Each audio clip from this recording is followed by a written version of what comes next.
여러분 안녕하십니까. 정격시사 고성국입니다. 국회 원구성 협상이 아직도 출구를 열지 못하고 있습니다. 좀 답답한데요. 특히 법사위를 둘러싼 여야 갈등이 아주 큽니다. 오늘 더불어민주당 법사위 소속 서영교 의원과 국회 원구성 문제를 비롯한 전국 현안에 대한 말씀 나누겠습니다. 올해는 예년보다 많이 덥고 또 비도 많이 온다고 하는 예상이 있습니다. 비가 많이 오면 이제 산사태 걱정하시는 분들이 많으시죠. 오늘 남성현 산림청장 직접 모시고 장마철 산사태 방지 대책에 대한 자세한 말씀 좀 듣겠습니다. 정격시사 화요일 고정 코너 법학다시 건강 100세도 준비되어 있습니다. 6월 18일 화요일 정격시사 출발합니다. 네, 정격시사는 유튜브 라이브로 생방송으로 지금 보실 수 있습니다. 문자 참여 짧은 문자 50원, 긴 문자 100원에 샵 9730도 여러분의 의견을 기다립니다. 콩 어플 무료로 쓰실 수 있습니다. KBS 1라디오 정치경제사회문화 명품 컨텐츠가 여러분들을 기다리고 있습니다. 구독과 좋아요, 댓글로 함께 해주시기 바랍니다.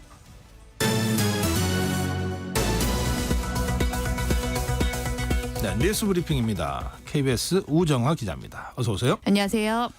어제 서울대병원 시작으로 의사들 집단 휴진이 이제 시작이 됐는데 오늘은 의사협회 주도로 동네 병원 개원이까지 휴진이 예정돼 있죠. 예, 이 예고됐던 18일이 오늘입니다. 이 의사협회가 주도하는 휴진이 시작이 되는데요. 말씀드린 대로 이 모든 의사들을 대상으로 하니까 대형 병원 소속 교수 또 봉직이 포함해서 동네 병원 운영하는 의사들까지 모두 일단은 명시적으로는 휴진을 하는 겁니다. 그런데 모든 의사들이 휴진에 동참하지는 않습니다. 그래서 오늘 진료 계획이 있으시면 반드시 좀 미리 확인을 해보시고 가시는 게 좋겠습니다. 전국 3만 5천여 의료기관 중에서 사전 휴진 신고율은 4% 수준입니다. 일단은 현재로서는 좀 저조한데요. 하지만 좀 안심할 수 없는 게 일부에서는 오전에 진료를 한 뒤에 오후에 이 반차를 내고 의협 집회에 참여하는 식의 이 휴진도 예상이 되기 때문에 미리 다시 한번 말씀드리지만 확인을 하시고 가시는 게 좋겠습니다. 네. 의협은 대국민 호소문을 내고 이번 휴진이 밥그릇 지키기가 아니라 의료 붕괴를 막으려는 몸부림이다. 이렇게 좀 강조를 하기도 했습니다. 정부는 어떻게 대응하고 있습니까? 네, 일단 윤석열 대통령은 집단 휴진을 불법 진료 거부로 보고 비상대책을 주문을 했습니다. 정부는 이면택 의협회장 등 집행부 17명을 상대로 집단행동 및 집단행동 교사 금지 명령을 내리면서 강경 대응 또 원칙 대응 방침을 고수를 하고 있습니다. 의협이 또 휴진을 강요해서 담합을 동원했다면서 공정위에 이 신고를 정부가 하기도 했습니다. 네.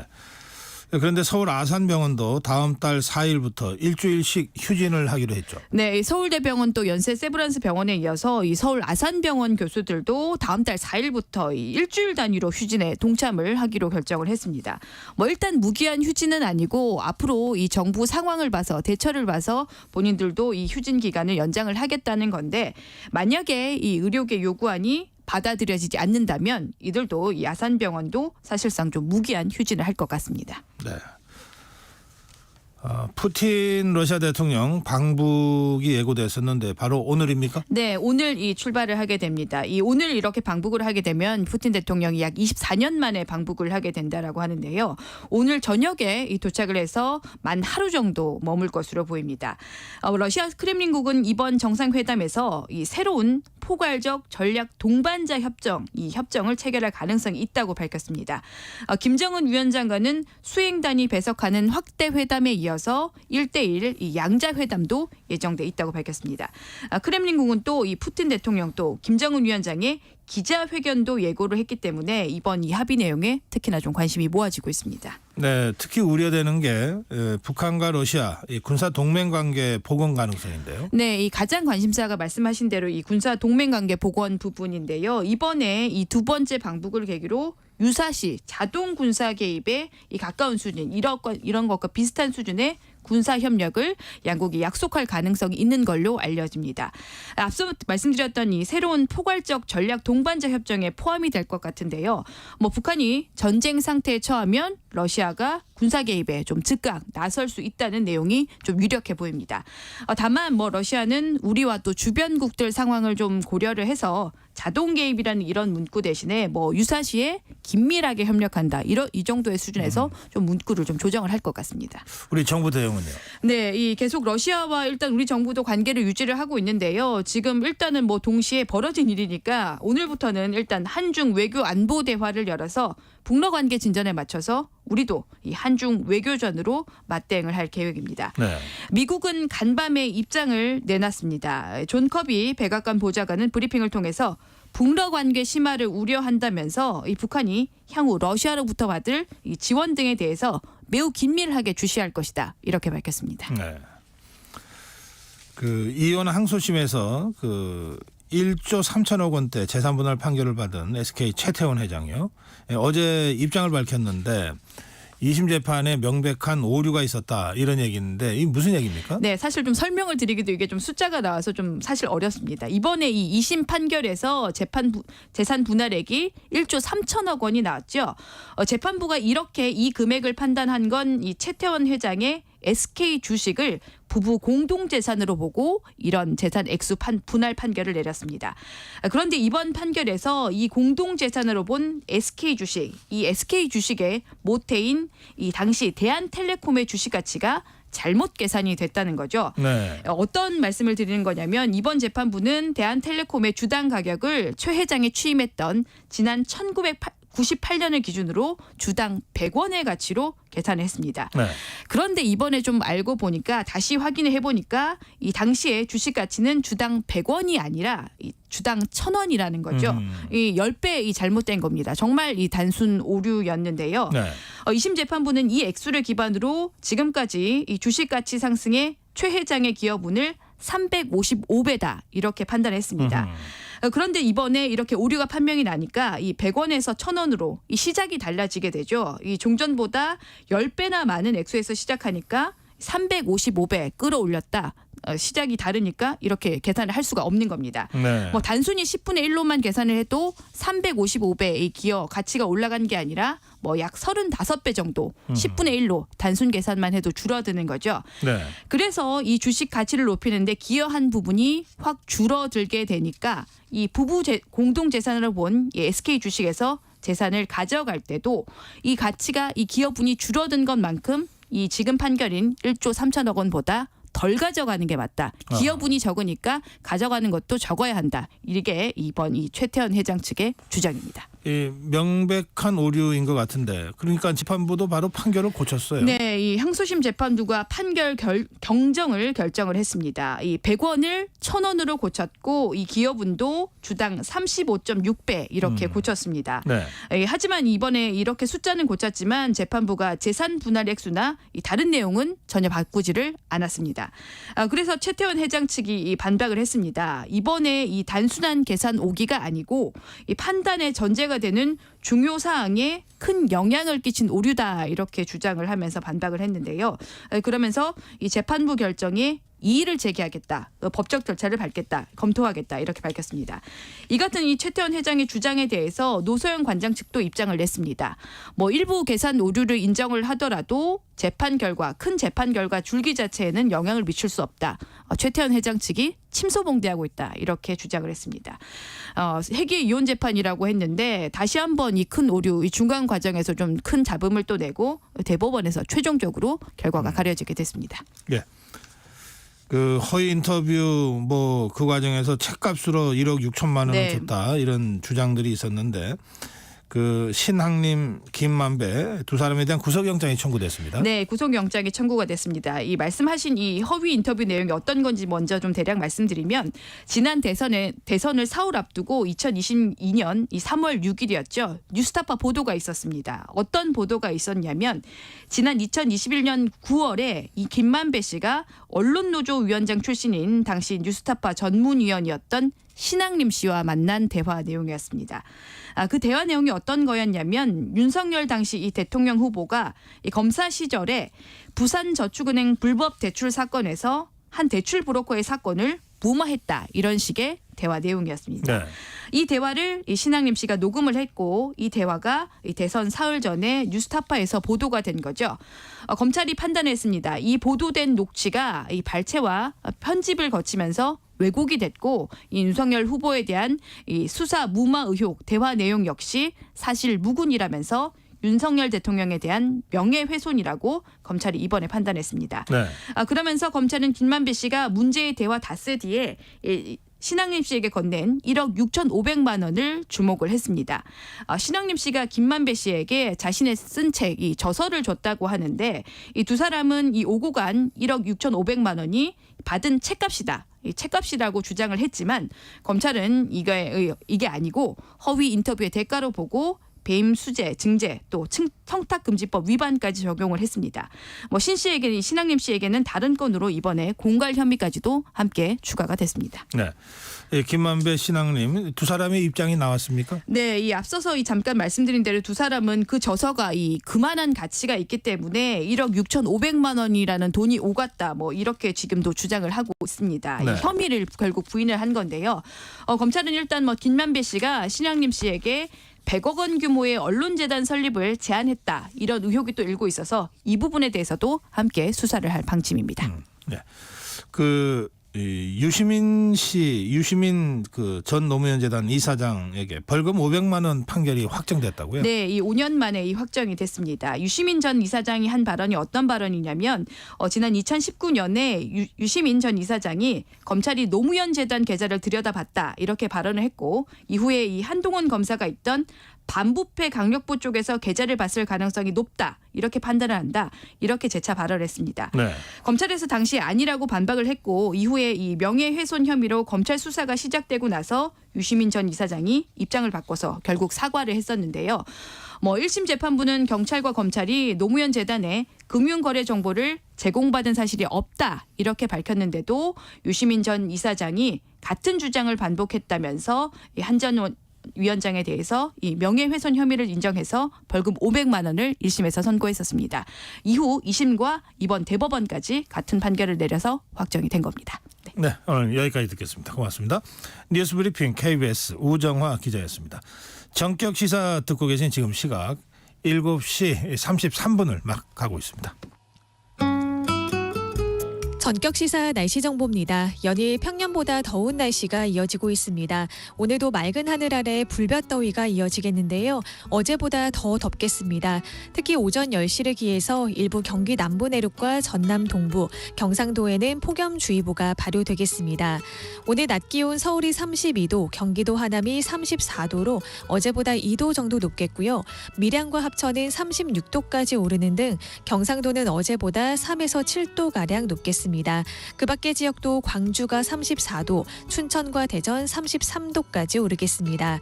오늘 전국이 대체로 맑겠고 햇볕도 무척 뜨겁겠습니다. 온열 질환에 걸리지 않도록 유의하시기 바랍니다. 오전까지 서해안을 중심으로 짙은 안개가 끼는 곳이 있겠고요. 오후 한때 강원 내륙과 경북에는 소나기가 지나는 곳이 있겠습니다. 한편 제주도는 다음 주 월요일까지 비 소식이 잦겠습니다. 내일 늦은 밤부터 제주도에 비가 시작되겠는데요. 특히 모레 제주도에는 돌풍과 함께 매우 강하고 많은 비가 예상됩니다. 지금 서울의 기온은 21.9도입니다. 조하늘입니다.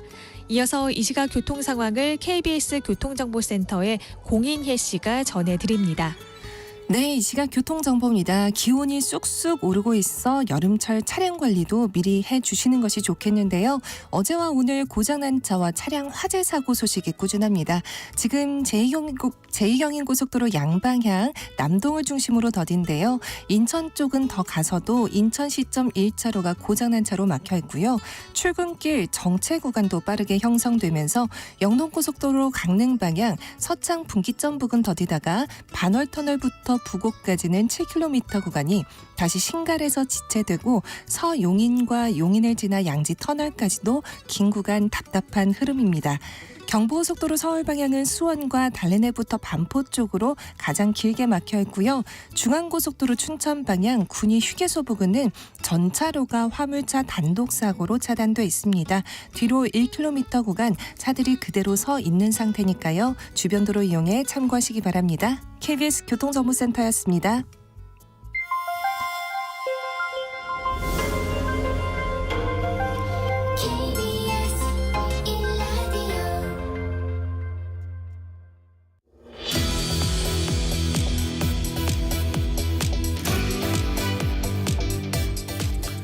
네, 지구온난화 기상이변으로 인한 산불이나 산사태나 이 가뭄 등으로 지구촌이 몸살을 앓고 있는데요. 우리나라도 예외가 아닙니다. 특히 올해는 비도 많이 온다 그러고 또 굉장히 무덥다 그러고 그래서 이 비가 많이 오면은 이제 산지가 많은 우리나라는 이제 산사태 걱정을 안 할 수가 없습니다. 우리 산을 지키는 분입니다. 산사나이. 남성현 산림청장 모시겠습니다. 청장님 어서 오세요. 네, 안녕하세요. 이 산림청 일은 얼마나 하셨어요? 저는 산림청에 한 40년 정도. 40년요? 네. 네. 그럼 공무원 생활을 아예 산림청에서 시작을 예, 시작을 공무원 생활을 산림청에서 시작해서 네. 지금 산림청장까지 올라와 있습니다. 아이고 그러시군요. 예. 그럼 뭐 우리나라 산은 전부 우리 청장님 손바닥 안에 다 있겠네. 예, 뭐 여러 가지 저 본청에도 있었고 예. 지방에 또 지방산림청장도 해보고 네. 또 국립산림과학원장도 해보고 예. 뭐 여러 가지 보직을 좀 많이 했습니다. 산림청에서 일하시면 실제 산을 많이 다니셔야 되나요? 네, 네. 네, 어느 정도? 저희는 이제 주로 이제 현장 행정이기 때문에 네. 현장에 답이 있다.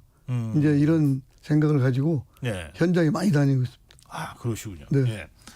그 이제 장마철이 본격적으로 시작이 될 텐데요. 지난해 좀 피해가 많았죠. 예, 지난해 이제 저희가 그 극한 호우 뭐 네. 이래가지고 경북 예천을 비롯해서 네. 전국에 지금 피해가 많았습니다. 예. 그 올해도 뭐 예외는 아닐 텐데요. 저희가 지난해 그 응급복구하고 현재까지 지금 이제 항구복구를 하고 있는데 어제 현재 한 복구율은 한 86%고요. 저희가 이제 우기가 이제 본격적으로 오기 때문에 네. 가급적 6월 말 또는 늦어도 7월 초순까지는 100% 완료할 예정으로 있습니다. 이 산사태가 한번 나면 복구하는 거가 쉽지 않을 것 같으네요. 예, 복구가 쉽지 않습니다. 그래서 저희가 이제 산사태가 나면 바로 응급조치부터 하고요. 네. 그다음에 이제 설계하고 네. 여러 가지 행정열차 밟아가지고 다음 해에 이렇게 복구를 하니까 일반 국민들 보실 때는 산사태가 작년 여름에 났는데 네. 왜 아직도 복구하느냐. 네. 이게 이제 산사태가 나면 첫째는 조사를 해야 되고 예. 그다음에 이제 지형지세에 따라서 전문가들이 복구 계획을 설계를 해야 돼요. 예. 그리고 또 행정 절차를 밟아야 되고 네. 개인이 갖고 있는 산은 또 산주의 동의도 받아야 돼요. 예. 그래서 조금 이제 늦어지는 경향이 좀 있습니다. 그렇군요. 네. 그런데도 지금 86%라고 그러셨습니까? 네, 네. 그리고 6월 말 7월 초까지는 100% 그렇습니다. 복구하겠다. 네, 네. 예. 그 작년에 이제 예천 네. 산사태 때도 그렇고 또 몇 년 전에 봉화 쪽에 산사태 네. 있었잖아요. 네, 네. 그때 보니까 요즘 이제 시골이나 이제 산촌에 이제 고령화가 돼서 네. 나이 드신 어르신들이 홀로 사시는 분들이 많으시더라고요. 네, 네. 그러니까 이분들이 산사태가 나니까 뭐 연락 두절에 어떻게 네. 혼자서 이렇게 피해 나오기도 어렵고 네. 그래서 피해가 많은 것 같던데요.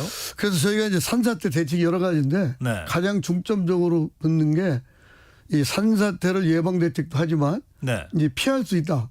산사태는 집중호우로 인하면 막을 수는 없잖아요. 네. 이렇게 피할 수 있기 때문에 특히 농산촌에 계시는 어르신들 네. 미리미리 사전에 대피하는 훈련도 하고 그다음에 이제 좀 이따 말씀드리겠습니다만 네, 네.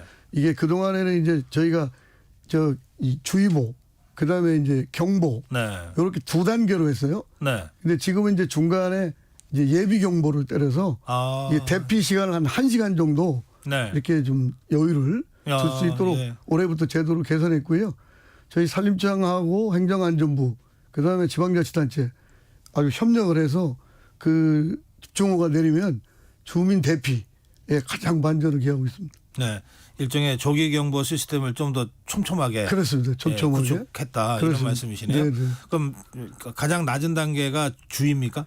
가장 낮은 단계가 이제 비가 많이 오면 네. 산에 토양이 있지 않습니까? 예. 물이 머금은 양 저희가 토양 함수량이라는데 네. 한 80% 아. 그때 이제 주의보를 내립니다.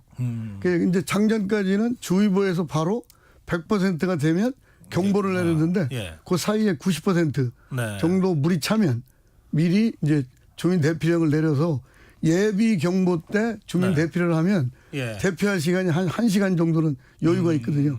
그래서 예. 사전에 대피소도 미리미리 알려드리고 네. 그다음에 이제 지방자치단체 공무원하고 때로는 이제 경찰, 소방까지 해서 그 어르신들 특히 이 산촌에 가면 이 멀리 떨어져 있지 않습니까? 그렇죠. 예. 그래 그런 분들을 찾아가서 바로바로 안전한 곳으로 네. 대피하는 그런 시스템을 갖추고 있습니다. 아, 예비 경보 단계를 1시간 정도 설정해서 그렇습니다. 이 대피를 할 수 있는 시간을 골든 타임을 벌여요. 예. 골든 타임을 확보한다. 그렇습니다. 네, 아, 그렇군요. 예. 가장 지금 올해부터 바뀌어지는 게 그겁니다. 네.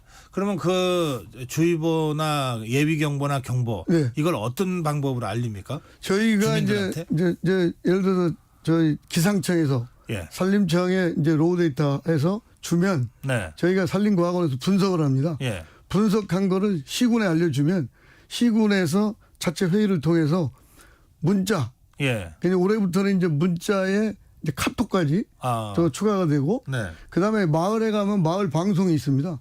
요새는 전부 저 핸드폰으로 네. 온라인 시스템으로 이장님이 저 말씀을 하면 전부 음성으로도 들을 수 있고요. 아, 그렇군요. 문자로도 예. 없고.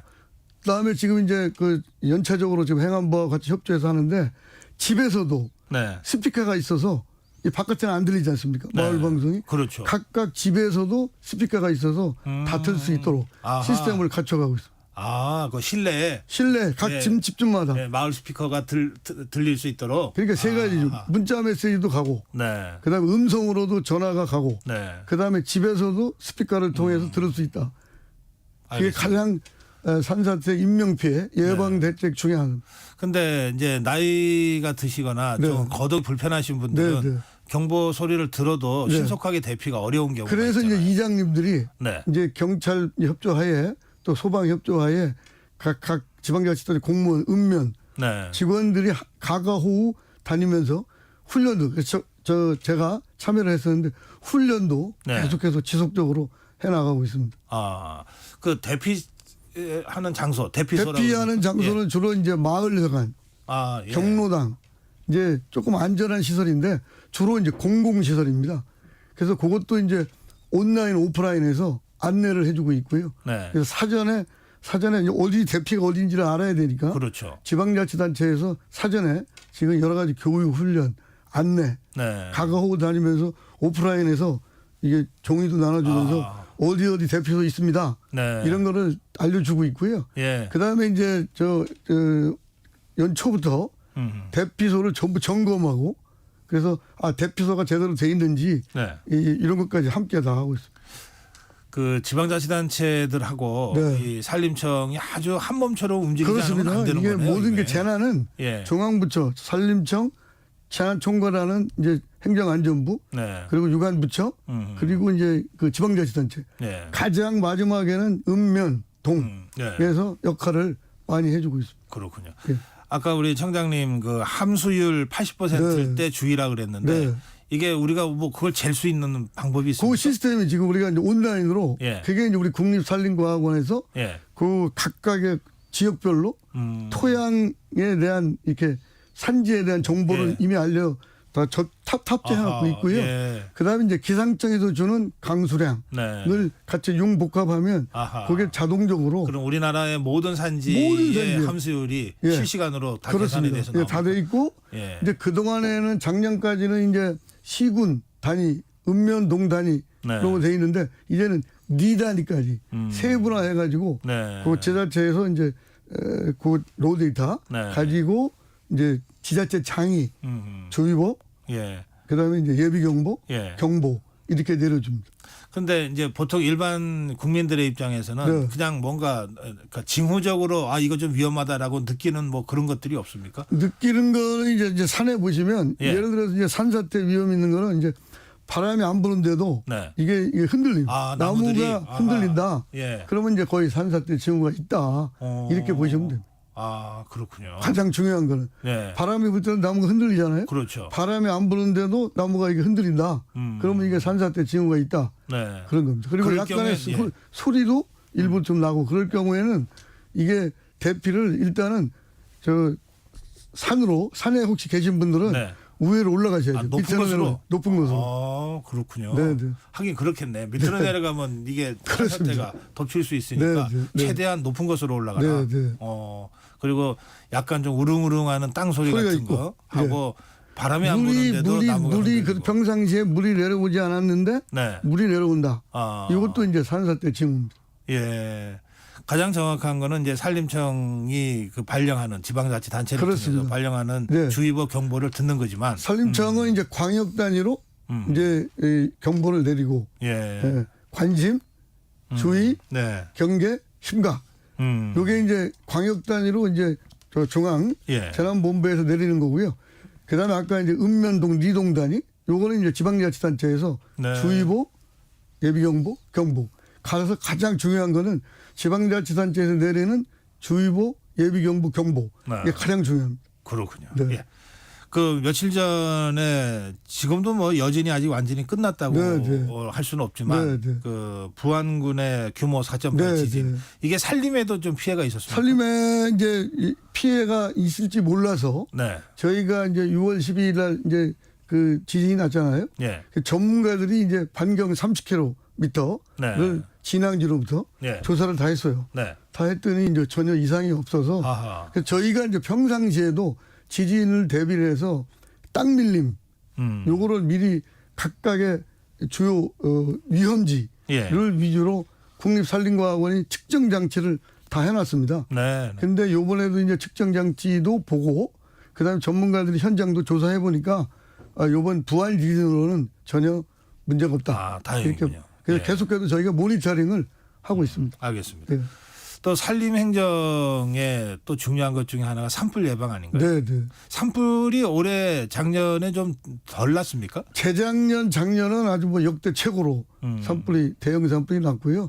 지금도 뭐 뉴스를 통해서 뭐 캘리포니아 산불, 칠레 산불, 지구촌이 네. 산불이 이제는 때와 장소를 가리지 않고 네. 기후 위기로 해서 이게 이제 기온이 올라가면 이게 산불이 굉장히 날 확률이 굉장히 많습니다. 아하. 예. 기온이 올라가고 바람 불고 네. 습도가 낮아지면 그러면 이제 자연 발화될 가능성이 많다. 우리나라는 자연 발화는 거의 없습니다. 아. 그 이제 큰 나라는 이제 번개가 때리고 뭐 이런 이제 있는데 우리나라는 주로 사람의 사소한 부주의 주로 농산촌에서 논밭두렁을 뭐 태우거나 아. 영농 부산물을 태우거나 뭐 쓰레기를 소각하거나 네. 그다음에 뭐 여러 가지 보일러 과열되고 이런 거거든요. 네. 그다음에 등산객들이 다니면서 이제 담배 무심코 버리거나. 아. 근데 이제 올해는 저희가 나름대로 그 선거가 있고 빅데이터를 보면 네. 짝수년도는 대형 산불이 굉장히 났습니다. 아, 많아요? 예, 원래 이게 빅데이터에 그럼 올해잖아요. 올해지요. 예. 그래서 올해가 이제 저희가 작년 가을부터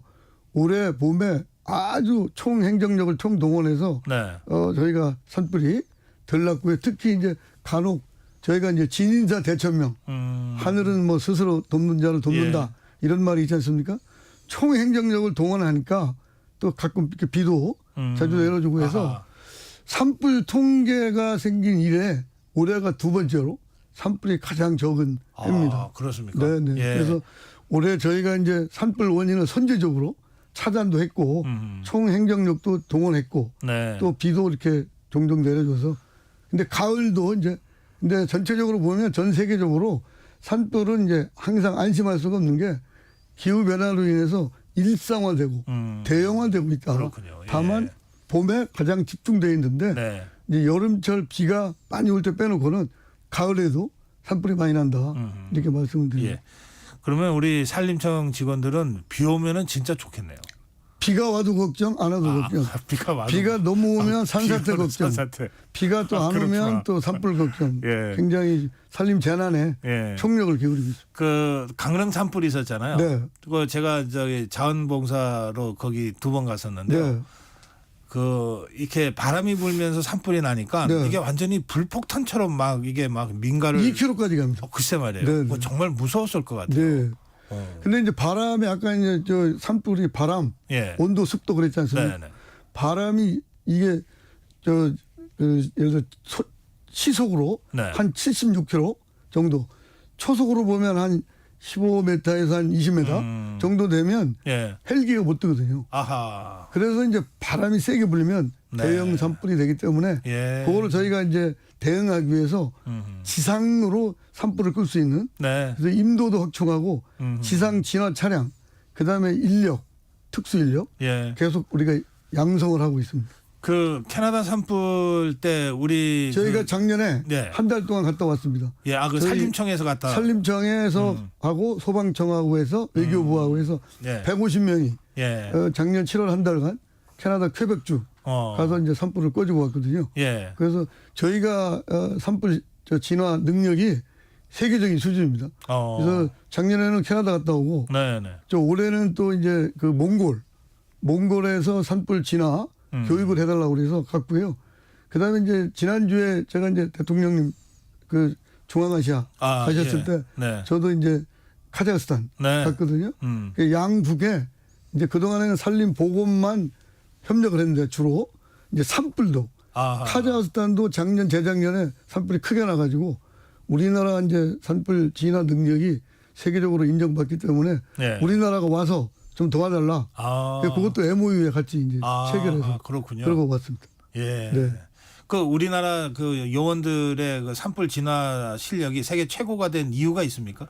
이제 우리나라가 워낙 이제 산불이 이제 잦아지니까 계속해서 이제 그 오랜 실전 속에서 예방, 그 진화. 노하우가, 그래서 이제 요즘은 이제 산불도 그냥 아날로그 방식으로 하는 게 아니라 예. 디지털로 AI 첨단 기술 그래서 보다 과학적으로 예. 시스템화해서 네네. 예방도 하고 진화도 하고 있습니다. 그렇군요. 예.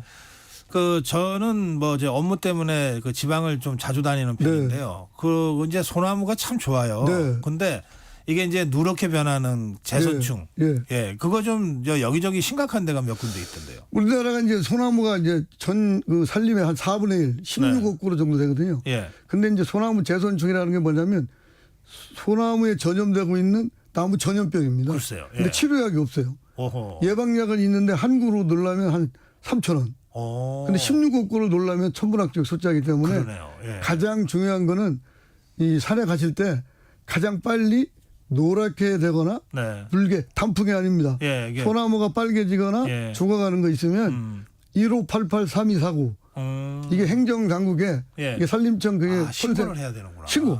예. 그러니까 조기 발견, 네. 그다음에 조기 차단. 아하. 그래서 나무 이제 소나무 걸려 있는 거는 치료약이 없기 때문에 배에서 바로 파쇄해서 훈증 처리하거나 이렇게 써야 되거든요. 예. 그래서 그 소나무를 이제 일분적으로 이제 버린다 그러는데 소나무 걸리는 거는 이제 저희가 훈증 처리해서 열 처리. 네. 그래서 그 아까운 소나무를 다 쓰고 있습니다.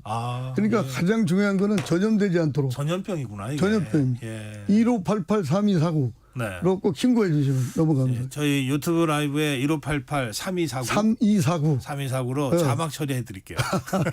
이게 소나무에 보면 소나무 다 푸른데 네. 거기 좀 이렇게 말라 갈색으로 죽어가거나 말라 죽어간 갈색이 되거나. 예, 그게 있어요. 그다음 빨갛게 되거나. 그걸 보면 네. 그냥 갖고 보기 싫다가 아니라 네. 빨리 신고를 해야 되는구나. 네, 그렇습니다. 예. 이게 이제 이게 병이 걸리면 네. 물을 못 빨아 올리고 아하. 양분을 못 빨아 올려요. 그래서 죽습니다. 예. 알겠습니다. 네. 이 말씀이 아주 이 시간이 다 돼서 이제 마지막 주제 네. 말씀드려야 되겠는데 도시 숲 있잖아요. 네. 이게 그렇게 우리 인간한테 좋다 그러던데. 도시 숲이 지금 전 세계적으로 예. 이제 그 동안에는 산에만 나무 심었는데 선진국으로 갈수록 도시에 아주 예. 우리나라도 지금 그래서 지금 WTO 네. 그 세계 보건기구가 권장하는 게 1인당 한 15제곱미터 정도 되거든요. 네. 근데 우리나라는 한 11에서 12 사이입니다. 평균이. 아하. 도시에 조금 갈수록 더 해야 조금 되겠네. 더. 예. 그래서 저희는 짜투리탕 예. 이런 게 있으면 산림청 땅이나 아니면 공공기관이 갖고 있는 땅이 있으면 저희가 거기에 공원도 조성하고 네. 그다음 도시숲, 정원, 수목원 이렇게 조성. 때로는 이제 학교에 예. 학교 담장을 허물고 학교에 이제 울타리를 예. 그다음에 전부 그걸 나무로 해서 전체적으로 하여튼 도시숲을 조성하고 도시숲을 조성하면 온도가 예. 여름철에 예. 3도에서 7도 내려가고요. 미세먼지도 26%가 내려갑니다. 예. 이게 앞으로 도시숲이 굉장히 중요하고요. 그다음에 그 도시숲 사이에 그리고 저희가 유아숲 체험원이라고 어린아이들 네. 와서 이렇게 학습도 할 수 있고 숲 체험도 할 수 있고 그렇군요. 알겠습니다. 그런 시스템 저희가 갖추고 있습니다. 제 예전에 구미시장한테 들었는데요. 네. 나무를 많이 심으니까 네. 구미가 다른 지역보다 온도가 여름에 2 내지 3도 낮아진다. 저희가 3도에서 7도 국립산림과학원 통계에 의하면. 대단한 건 그래서 앞으로 이제 도시 속의 숲, 알겠습니다. 숲 속의 도시 예. 저희가 만들려고 산림청이 지방자치단체하고 예. 지금 협력해 나가고 있습니다. 청장님 시간이 다 돼가지고 네. 짧게 예. 청장으로서 꼭 하고 싶은 일 한 가지만 좀 말씀.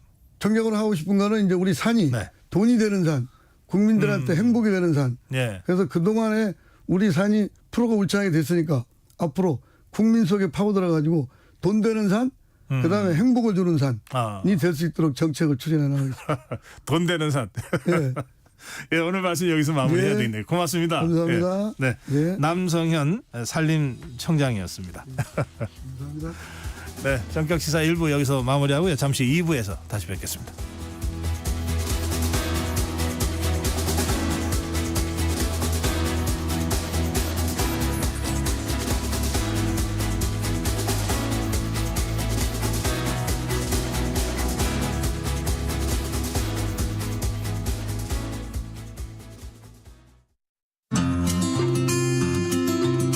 KBS 라디오 기후위기 대응 캠페인 지구를 안녕하세요. 저는 서울 흑석초등학교 6학년 한재아입니다. 제가 기후위기 헌법소원 변론에 나섰는데요. 환경에 관한 문제에 되게 관심이 있어가지고 쓰레기 줍기나 물건 사는 걸 되게 줄이거나 음식 낭비하지 않기를 실천하면서 딱 했는데 이제 제 혼자 힘으로 안 되는 거예요. 그래서 세상에 널리 알리고 싶어가지고 사람들은 미래 세대가 미래에 태어날 사람이라고 하는데 미래에 살아갈 우리들을 우리의 권리를 지켜달라고 얘기했습니다. 우리가 사랑하는 것들을 지키기 위해서는 환경을 보호해야 한다. 친구나 가족이나 이런 것도 환경이 문제가 되면 결코 보호받을 수 없다라는 내용을 썼어요. 미래로 가서도 인간은 적응의 동물이라서 더워도 적응할 수 있다 이런 식으로 얘기하고 있는데 그 사람들은 미래에 안 살 수도 있고 없는 사람일 수도 있잖아요. 근데 제가 그 미래에 살 수 있는 사람이니까 미래 세대인데 미래를 상상해봤을 때 지금보다 더 엄청나게 심각해져 있을 테고 진짜 바다에서 낚시할 때마다 물고기가 익어서 나온다든지 뉴스에서는 고래가 익어서 죽어가지고 시체가 나왔다 이런 게 일상처럼 된 그런 내용이 나올 것 같아요. 기후위기에 관한 사소한 것도 잘 챙겨주시면 좋겠습니다. 뜨거워지고 있는 지구. 지금 우리의 문제입니다. KBS 라디오 기후위기 대응 캠페인 지구를 지켜라 였습니다.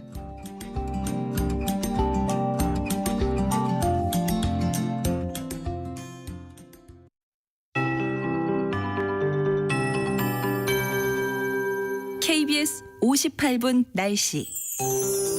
더위가 갈수록 심해지고 있습니다. 현재 일부 강원 동해안에는 밤사이 최저 기온이 25도 이상을 기록하면서 열대야가 나타났습니다. 오늘은 어제보다 더 무덥겠습니다. 전국 대부분 지역의 낮 기온이 33도 안팎까지 오르겠고요. 특히 폭염주의보가 내려진 경기 남부 내륙과 전남 동부, 경상도를 중심으로는 35도 안팎까지 오르는 곳이 많겠습니다. 오늘 영남 지역의 낮 기온 밀양과 합천이 36도까지 오르는 등 어제보다 3에서 7도가량 높겠고요.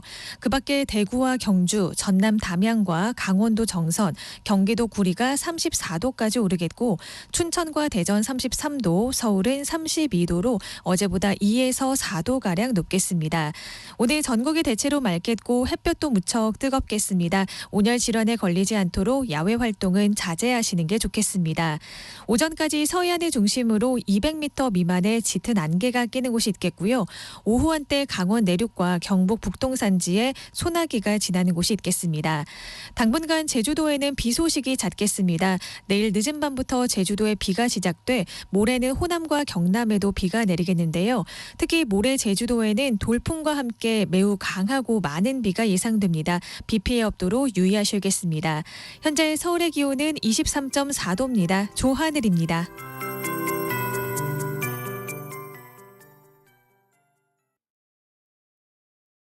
정성을 다하는 국민의 방송 KBS가 8시를 알려드립니다. AM 711kHz, FM 97.3MHz, KBS 1라디오입니다. HLKA.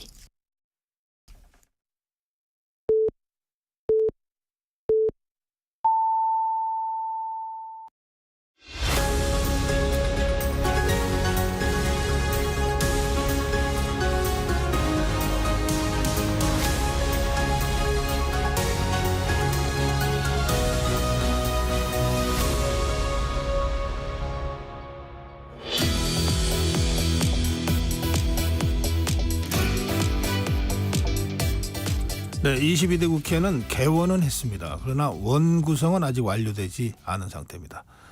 그런 상황에서 더불어민주당은 11개 상임위를 가동하고 있습니다. 가장 뜨거운 상임위 법사위 소속 더불어민주당 서영교 최고위원 전화로 연결해서 정치 현안에 대한 말씀 좀 듣겠습니다. 의원님 안녕하십니까? 예, 안녕하세요. 서영교입니다. 네. 우리 저 의원님 지역구가 서울 어디시죠? 서울 중랑구 갑입니다. 중랑구요? 네. 그 동네가 어느 동네입니까? 중랑구 면목동, 네. 삼봉 2동, 망우 3동.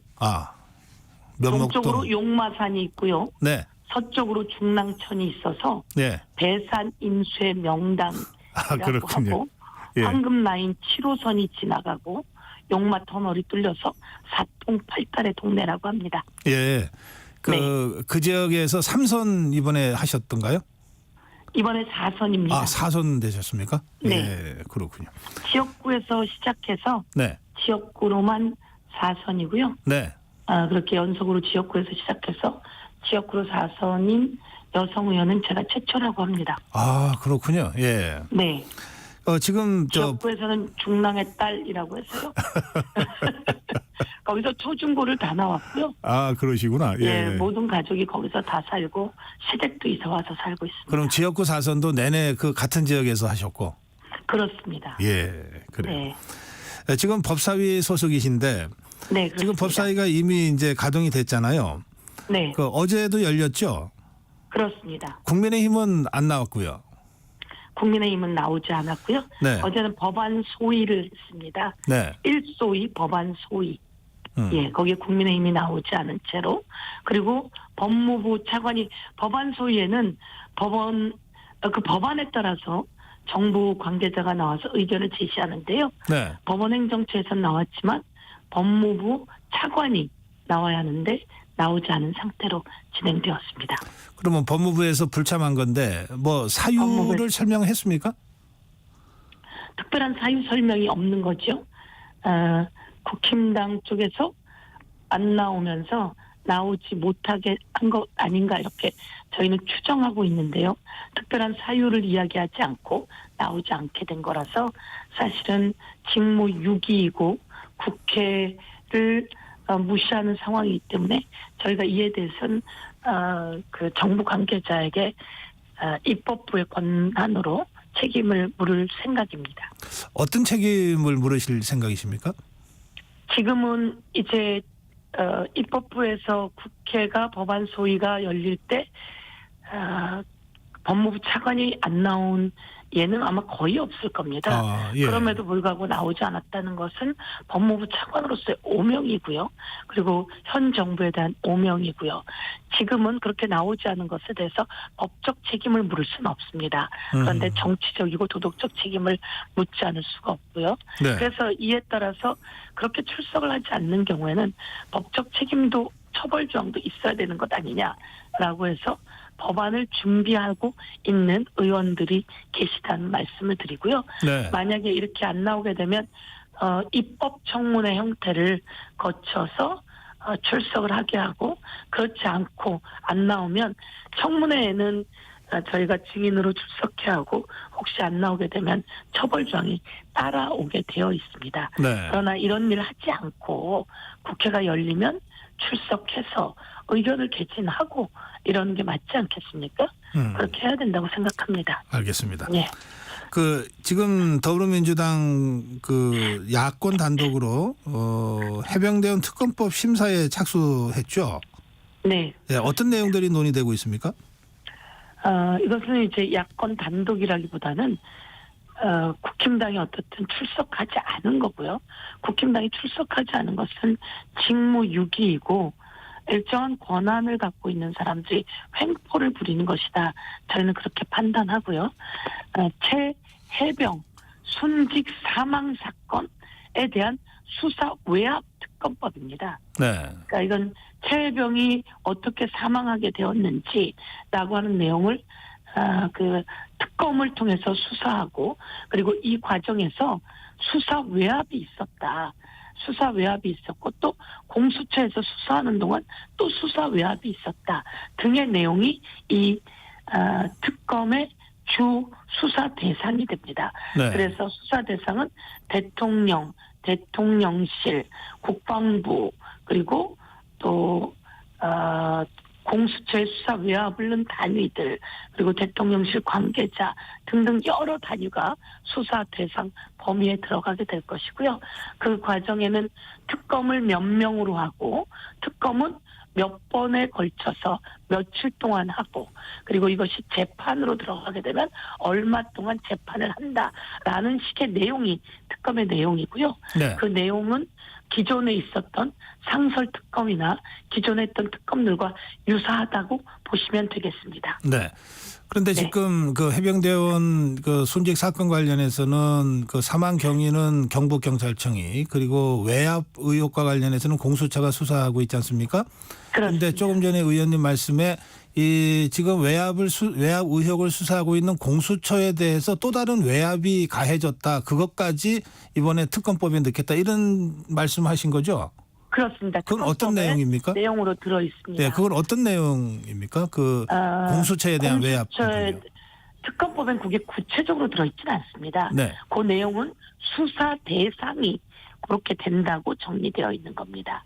그런데 공수처가 실제로 이 수사 외압하는 과정 속에서 전화 통화의 과정이 있었을 것이고 만남의 과정이 있었을 것이고 그래서 이종석 국방부 장관을 그 출국 금지도 시켰었습니다. 그런데 호주 대사로 임명하면서 출국 금지 해제를 요구하고 들어왔고요. 그런데 이 최혜병의 박정훈 대령이나 변호사들이 통화 기록을 사실 조회했고 그 통화 기록을 받았습니다. 거기에 대통령하고 이종석 국방부 장관이 직접 통화한 게 4통화나 있었고요. 신원식 당시 국민의힘 국방위 간사와 이종석 장관이 통화한 게 18건 등 아주 많습니다. 그럼에도 불구하고 공수처가 이런 핸드폰을 압수해서 포렌식하거나 이러지 못하고 있는 상황입니다. 그런 속에서 수사 외압의 정황들이 나오고 있어서 그런 내용이 네. 수사 외압의 내용이 들어있고 그래서 오늘 이 자리에서 다시 한번 말씀드리는데 권력을 가진 자는 국민을 위해 복무해야 되고 우리 생태 같은 아들이 그렇게 해서 세상을 떠났으면 이것에 대해서 진실도 규명해주고 빨리 수습하고 정리해줘야 됩니다. 그런데 그 중간에 개입해서 이런 수사를 전체가 틀어놓는다든지 그리고 이렇게 공수처에서 수사하는 것도 눈치를 보거나 외압을 받는다든지 이렇게 되면 엄청난 범죄가 돼서 이거는 사실 끝내는 세상에 다 만천하에 드러나게 돼 있거든요. 그래서 그렇게 해서는 안 된다라고 하는 걸 다시 한번 이 자리를 통해서 밝혀두고자 합니다. 예. 네. 그 통상적으로는 이제 원 구성이 어쨌든 일단락이 되고 난 다음에 상임위를 가동하는 것이었는데 지금 네, 이제 더불어민주당과 야권은 11개 상임위라도 우선 가동한다. 특히 법사위가 굉장히 빠르게 지금 움직이고 있지 않습니까?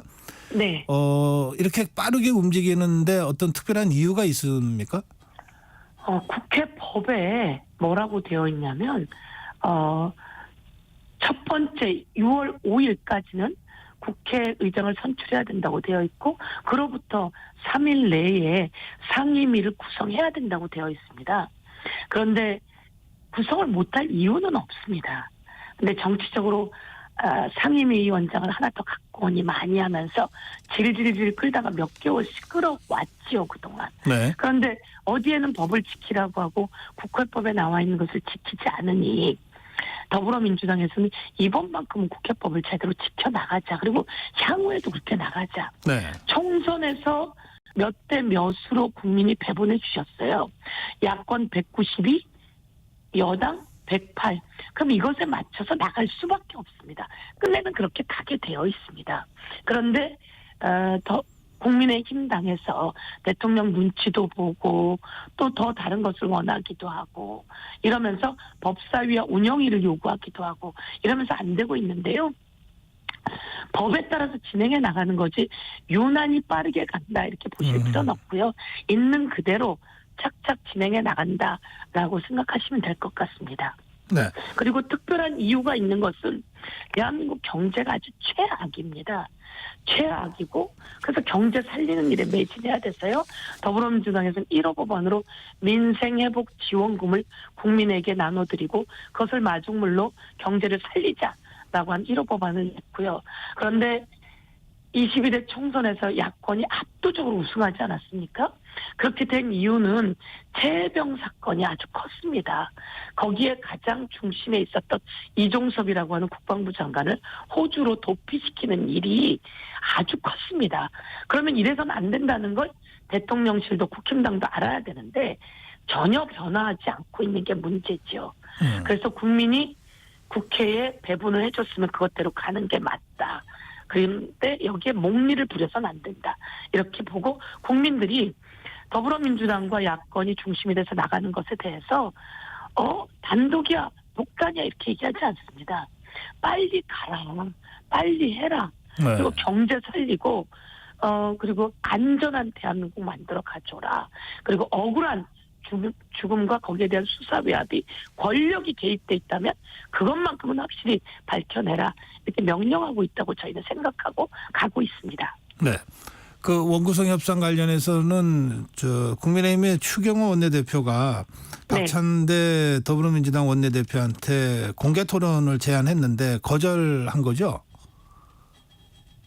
원구성과 관련해서 공개 토론을 제안했나요? 네. 제가 그 내용은 모르겠고요. 예. 그 박찬대 저희 더불어민주당 원내대표와 원내수석, 추경호 원내대표와 그쪽 원내수석은 뭐 밥도 먹고 저녁도 먹고 그래서 비밀회동도 많이 하고요. 네. 공개회동도 수시로 하고 있습니다. 그래서 거기 서서 둘이 브리핑을 합니다. 그렇기 때문에 제가 뭐 또다시 공개 토론을 제안했는지 제가 듣지는 못했는데요. 예. 그런 상황입니다. 예. 지금 더불어민주당에서 김건희 여사 특검법 추진하고 있지 않습니까? 예, 그렇습니다. 그리고 특검법과는 별도로 이 청문회도 지금 예고하고 있는 상황이죠. 예, 그렇습니다. 예, 이게 특검법과 청문회를 각각 병행해서 추진하는 이유가 뭔가요? 특검법은 법이 통과되어서 진행되는데 꽤 많은 시간이 걸립니다. 네. 그것은 법으로 제대로 된 수사를 하라는 겁니다. 특검법을 하는 이유는 주가 조작이 벌써 2012년 정도 있었던 일 아닙니까? 그것과 관련해서 김건희 여사가 검찰에 소환 한 번 당하지 않았습니다. 소환되지도 않았고 가지도 않았고요. 그래서 이것이 국민의 공분을 사고 있고 국민이 분노하고 있고 그것에 대한 심판 중에 하나가 이번 22대 총선에서 국힘당의 대패입니다. 그래서 이 특검은 특검대로 추진을 하고요. 그런데 국회에서 이 내용에 관해서 살펴봐야겠다라고 하는 겁니다. 정무위 또 여러 가지 단위를 통해서 왜 이것이 제대로 수사되지 못했는지 이 내용은 무엇이고 그리고 뭐 예를 들면 여사 명품백 수수한 것 같은 경우 대통령 기록물로 보관했다고 하는데 하나도 제대로 내놓고 있는 것들도 없고요. 그러면서 말로만 방어하고 있는 것에 대해서 철저히 그럼 규명해야 되겠다.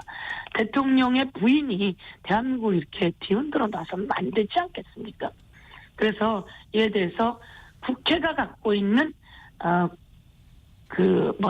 의무와 권리 중에 하나가 청문회입니다.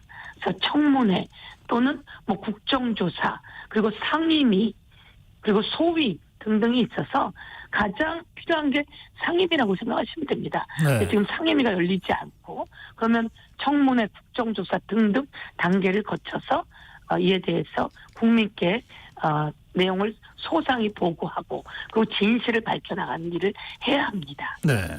국민의힘에서는 요 청문회 문제와 관련해서는 이게 망신주기 인민재판식이다 이런 식의 반발이 나오고 있는 것 같은데요. 이게 가능하다고 보시나요? 망신주기 인민재판 이런 것은 가능하지 않겠죠. 그런데 청문회를 통해서 예를 들어서 주가 조작이 어떻게 되었으며 그리고 그것만 있는 게 아닙니다. 용산으로 이전하면서 코바나 컨텐츠 관계자들이 어떻게 관계되어 있었고 그리고 여러 가지 건설 등 사업에서 수의계약에 그쪽이 연관되어 있다는 얘기도 있고요. 네. 또 명품백 수수로 대한민국이 발칵 뒤집히기도 했고요.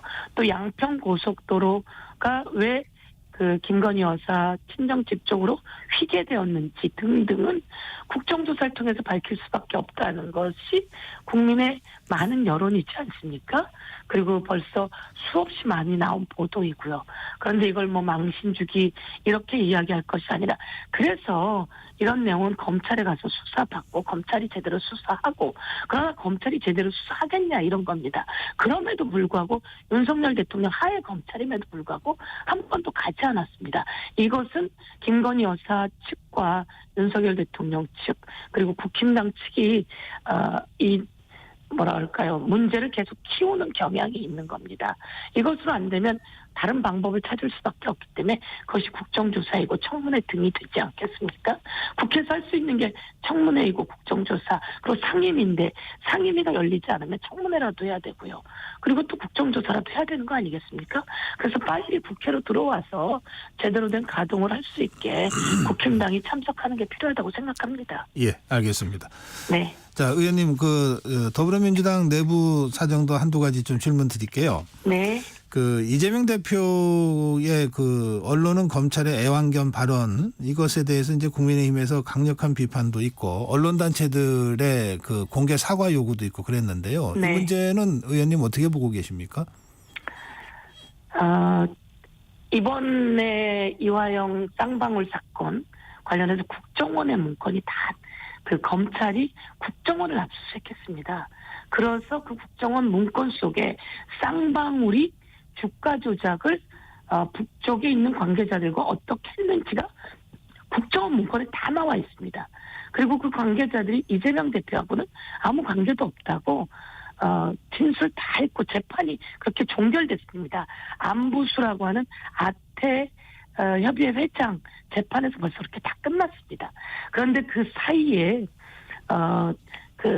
검찰에서 술판도 벌어지고 진술 조작도 있고 진술 회유도 있었다. 그 자리에 쌍방울 회장 김성태, 쌍방울 임원, 안부수 회장, 이화영 의원, 검사 다 같이 있었다. 이런 증언이 또 쌍방울 임원을 통해서 녹취까지 나왔습니다. 이런 상황 속에서 검찰이 하는 것도 무모하고요. 법원도 마찬가지였고요. 그 판결을 내린 판사들도요. 그런데 이재명 대표가 이야기한 건 그겁니다. 해도 너무한다는 거죠. 그래서 이 검찰이 준 것을 받아서 쓴 검찰 발고 기사만 쓰고 이 다른 정황들이 다 나왔음에도 불구하고 그걸 쓰지 않은 기자를 향해서 표현한 것이다. 이렇게 보시면 좋을 것 같습니다. 그러니까 모든 기자를 향해서거나 아니면 일반 기자를 향해서가 아니라 검찰이 그 입맛에 맞게 왜곡하고 조작한 내용을 받아 쓴 기자 분들에게 얼마나 억울했으면 그렇게 했을까라고 생각을 하고요. 모든 기자분들에게가 절대 아닙니다. 절대 그런 게 아니다라고 하는 것을 다시 한번 말씀드리면서요. 그 검찰발 기사를 받아 쓴 분들은 국정원 문건이라든지 이게 만천하에 드러났는데 기사가 안 나오는 거죠. 예, 그래서 알겠습니다. 객관적으로 반반은 써야 되지 않겠습니까? 예. 언론 전체에 대한 얘기는 아니었다 이런 이제 전혀 설명이신데요. 아닙니다. 절대 아닙니다. 근데 언론인 여러분 절대 그렇지 않습니다. 양해 부탁드리겠습니다. 예. 그런데 이재명 대표의 발언에 이어서 양문석 의원의 발언도 나왔잖아요. 그래서 이게 더불어민주당이 무슨 수습하려고 하는 게 아니라 자꾸 일을 키우지 않냐 이런 좀 지적들도 그래서 있습니다. 제가 예. 수습하지 않습니까? 그리고 그 내용은 자꾸 정말 억울합니다. 예. 알겠습니다. 정치하고 야당 대표고 해야 될 일이 너무 많은데 네. 지금까지도 국회로 체포영장이 들어와서 그것도 기각되지 않았습니까?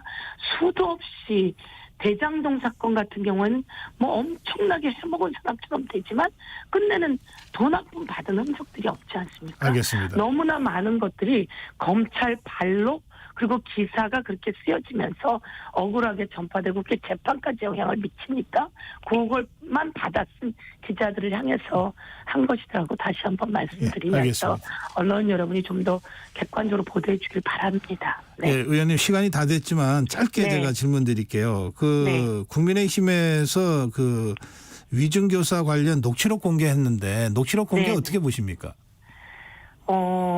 앵커님도 녹취록을 들어보시면 느끼실 텐데요. 그 녹취록을 튼 그 박정훈이라고 하는 의원이 그 녹취록을 어떻게 입수했는지 묻고 싶고요. 네. 그런데 녹취록을 아무리 들어봐도 있는 그대로 얘기해달라. 그리고 잘 기억이 나지 않는다라고 하기는 그 뒤에 제가 잘 기억이 나지 않습니다만 이렇게 얘기를 뒤에 하는 거고요.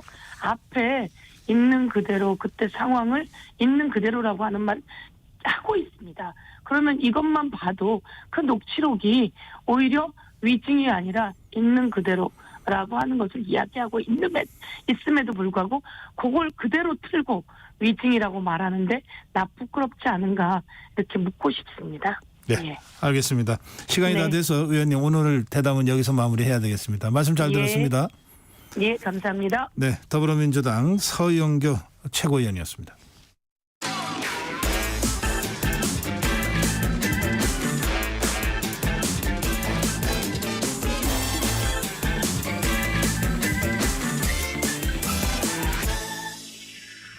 네, 한 번 더 뉴스입니다. 경향신문 박순봉 기자와 함께하겠습니다.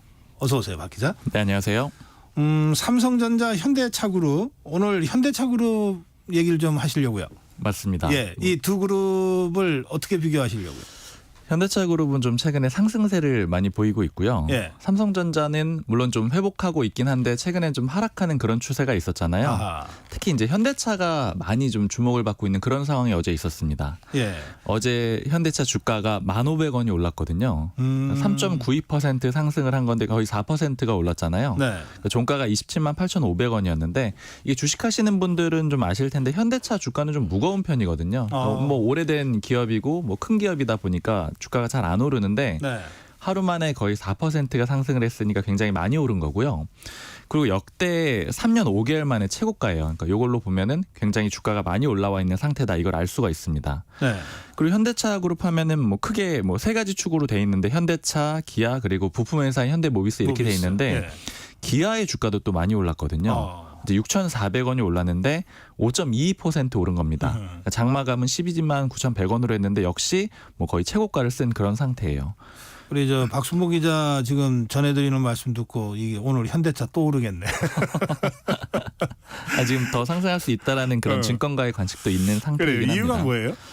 현대차 인도법인이 있거든요. 네. 근데 거기에 이제 IPO라고 하는데 기업 공개 신청서를 제출했는데 이렇게 했는데 역시 그 인도 증시 사상 최대 공모액이 조달이 될 거다 이런 예측들이 나오기 때문에 아하. 이렇게 주가가 많이 오르게 된 겁니다. 좀 업계 예상치로는 그러니까 이 IPO라는 게 돈을 모으는 거잖아요. 네.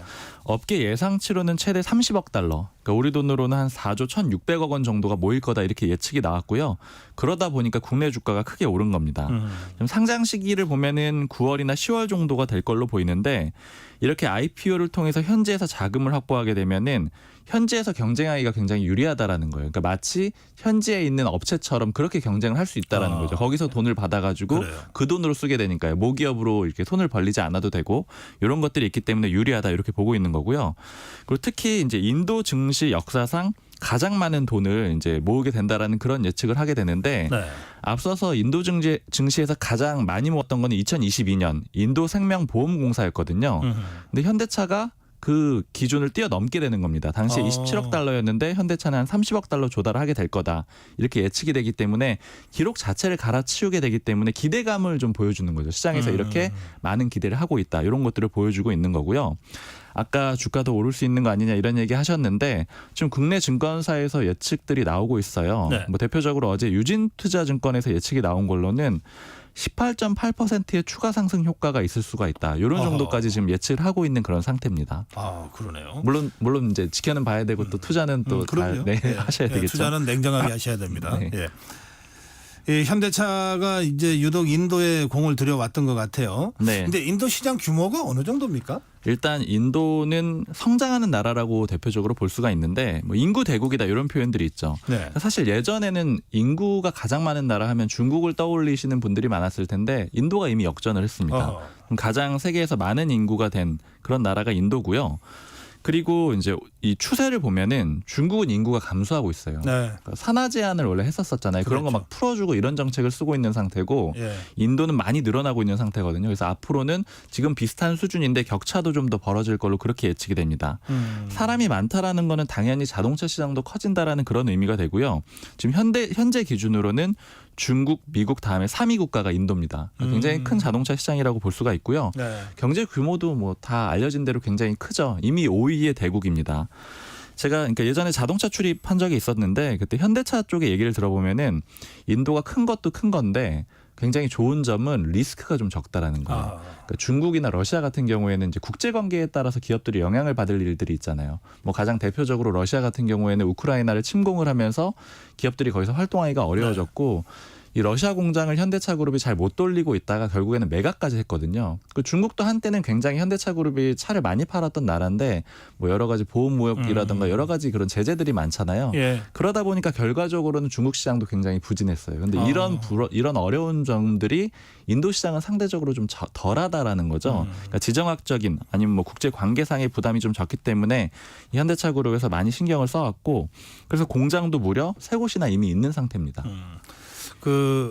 저도 인도를 좀 관심을 갖고 들여다봤는데 하여튼 인도에 아주 독특한 그 어떤 그 경제 시장의 어떤 지형 같은 게 있더라고요. 네. 또 사회적으로도 또 우리랑 많이 뭐가 다르고. 맞습니다. 네. 예, 그래서 인도는 좀 내재적으로 정말 좀 잘 들여다봐야 된다 이런 생각이 드는데 현대차는 인도에서 그 입지가 어느 정도예요? 인도에서 작년에 총 팔린 차 대수가 413만 대인데 이 중에 현대차가 판 차가 85만 대입니다. 20.7% 정도 되니까 5대 중에 1대 정도는 현대차가 팔렸다 이렇게 볼 수가 있는 거고요. 네. 순위로 보면은 마루티 스즈키라고 해서 여기는 이제 일본 회사하고 인도 합작 회사가 만들어진 회사가 있는데 네. 여기에 이어서 2위입니다. 네. 그러니까 그런 걸로 보면은 현대차가 꽤 성과를 내고 있다 이렇게 볼 수가 있고요. 그리고 현대차 입장에서 보면은 뭐 전 세계에서 판매한 차 중에 12%가 인도에서 팔렸거든요. 그래서 이제 계속해서 힘을 주고 있는 그런 상황입니다. 네.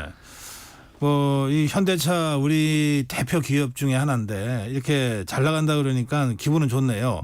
이 포브스 순위도 좀 올라갔다고요? 네, 포브스에서 글로벌 2000이라고 해가지고 전 세계 기업 2000개의 순위를 쭉 발표를 하거든요. 예. 매년 발표를 하는데 현대차가 이번에 처음으로 100위권 안에 들어갔습니다. 작년에 104위였는데 네. 11계단 올라가지고 93위가 됐고요. 반대로 아까 삼성전자 얘기를 잠깐 했는데 삼성전자는 뭐 그야말로 우리나라의 대표 기업이잖아요. 작년에는 14위였는데 7위가 하락을 해가지고 이제 올해는 21위로 그러니까 20위 밖으로 좀 밀려나는 그런 상황이 있었습니다. 그러니까 네. 아무래도 작년에 좀 반도체 시장 안 좋았잖아요. 그게 좀 네. 영향을 준 걸로 보여요. 영업이익도 뭐 굉장히 좋았다면서요. 현대차가. 맞아요. 현대차 그룹이 사실은 국내에서 보면 만년 2등이었거든요. 언제나 삼성전자에 밀렸었어요. 물론 아주 옛날에 현대그룹이 있을 때는 그때는 1위였지만 현대차 그룹이 된 뒤로는 그랬었는데 네. 작년에는 또 유일하게 창사 이래 처음으로 영업이익 15조 원을 넘고 상장사 내 영업이익 1위를 기록했었고 그때는 삼성전자가 좀 안 좋았거든요. 네. 그런데 이제 다만 지금 반도체가 좀 회복이 되고 있고 그렇죠. 네, AI 시장도 열리고 이렇기 때문에 네. 뭐 이걸 좀 지키기는 어려울 것 같은데 어쨌든 네. 이렇게 뭐 양 기업이 다 좀 성장하는 그런 상황이 그렇죠. 이어지고 있습니다. 삼성전자하고 현대자동차가 서로 앞서거니 뒤서거니 진짜 치열하게 선의 경쟁하면 좋겠네. 네. 예, 여기까지 하겠습니다. 잠시 후 8시 반부터 일부 지역국에서는 해당 지역 방송을 보내드립니다. 워렌 버핏은 가치 투자, 필립 피셔는 성장주 투자, 피터 린치는 장기 투자. 방법은 달라도 목표는 하나. 성기영의 경제쇼가 성공의 길로 안내합니다. 깊이 있게, 명쾌하게, 지금 이 시대 경제에 관한 모든 것을 알려드립니다. 평일 오후 4시 5분 성기영의 경제쇼와 함께하십시오.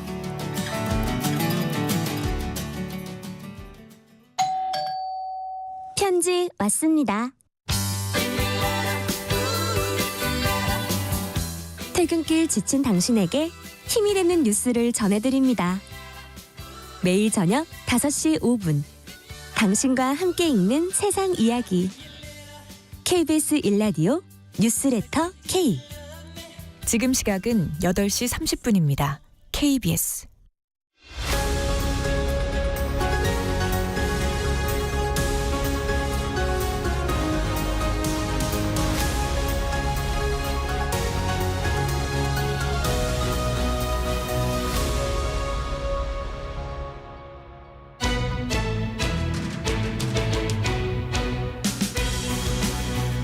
법학 다식 시간입니다. 이 정유정, 이 엽기적인 살인범 정유정에 대해서 무기징역형이 대법에서 선고됐습니다. 근데 이제 흉악범들에 대해서 무기징역형이 계속 선고되고 있는데 사형 선고를 해야 되는 것 아니냐, 또는 더 나아가서 집행해야 되는 것 아니냐, 이런 그 주장들도 적지 않습니다. 그런가 하면 이 무기징역형은 한 20년 살면은 감형돼서 가석방으로 나올 수도 있다. 아예 가석방 없는 무기징역형, 종신형이죠. 뭐 이런 쪽으로 좀 보완해야 된다. 이런 여러 가지 논의들이 좀 나오고 있습니다. 이 문제 오늘 좀 다뤄보겠습니다. 강병훈 변호사 모시겠습니다. 어서 오십시오. 네, 안녕하십니까. 이 고민을 하게 된 계기가 정유정 사건인데요. 이 사건은 어떤 사건인지 잠깐 좀 설명해 주시죠. 네, 정유정은 지난해 5월 과외 앱에서 학부모를 행세하면서 영어 과외를 해줄 사람을 찾는다는 글을 올렸습니다. 정유정은 사건 당일에 교복을 입고 학생으로 위장한 후에 과외 상담을 해주기로 한 피해자의 집을 방문해서 흉기로 피해자를 찔러 살해하고 이후 피해자의 시신을 훼손한 후 시신 일부를 낙동강변에 유기하였습니다. 아무런 원한 관계도 없던 피해자를 자신의 내적인 분노를 분출하기 위한 수단으로서 잔혹한 살인을 저지른 사실이 알려지면서 사회에 큰 충격을 주었던 사건입니다. 네, 그러니까 이유도 없고 동기도 없고 그냥 사람을 살인한 거네요. 예, 경찰에서 실제 사람을 한번 죽여보고 싶었다, 이런 발언이 공개가 되면서 더 큰 충격을 줬던 사건입니다. 이 재판은 어떻게 진행됐습니까? 네, 검찰은 1심에서 정유정에 대해서 사형을 구형했습니다. 그러나 법원은 이에 대해서 무기징역형을 선고했습니다. 항소심에서도 검찰 측은 사형을 구형하였으나 항소심 법원도 1심과 같이 무기징역형을 선고했습니다. 이에 대해 정유정 측이 형이 너무 무겁다며 감형을 구하면서 대법원에 상고하였지만 대법원이 지난주 13일 정유정의 상고를 기각하면서 네. 무기징역형이 확정되었습니다. 그러니까 검찰은 1심, 2심에서 전부 사형 구형을 했군요. 네, 그런데 그렇습니다. 재판부가 무기징역을 선고했고 대법에서 확정됐어요. 그 네네. 이유는 뭐죠? 일단 정유정의 범행 수법이 잔혹하고 끔찍했던 점, 원인 관계가 전혀 없는 피해자에 대해서 범행이 이루어진 점, 치밀한 계획하에 범행을 한 점, 또 자신의 내적 분노를 분출하는 수단으로 살인을 선택한 점 등이 무기징역이라는 중형을 선고한 이유입니다. 네. 또 유가족이 재판부에 극형을 선고해 줄 것을 탄원한 것도 중형을 선고한 이유 중 하나입니다. 다만 재판부는 사형은 생명을 박탈하는 냉엄한 형벌로서 네. 극히 예외적으로 행해져야 하고 정유정의 경우 이전에 처벌받은 전력이 없습니다. 초범입니다. 또 교화 가능성이 없다고 단정짓기 어렵다.